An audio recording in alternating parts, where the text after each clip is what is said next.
पातूर तालुक्यातील आलेगाव येथील 17 वर्षीय यश गजानन गिरे खून प्रकरणाचा पोलिसांनी अवघ्या 6 तासात उलगडा केला आहे।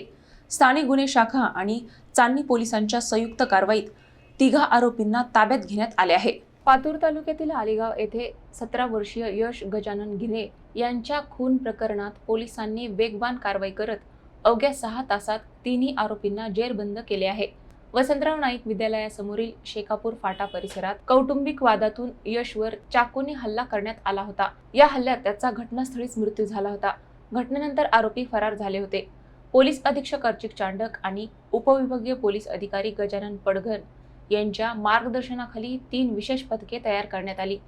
तांत्रिक विश्लेषण आणि गोपनीय माहितीच्या आधारे चैतन्य जगदीश काळपांडे वय वर्ष 19 राहणार आलेगाव याला आणि एका विधी संघर्षरत बालकाला अमरावतीकडे पळून जाण्याच्या तयारीत असताना ताब्यात घेण्यात आले। तर या गुन्ह्यातील तिसरा आरोपी जतीन राजेश क्षीरसागर वय वर्ष 19 राहणार विवरा याला चांदणी पोलिसांनी अटक केली।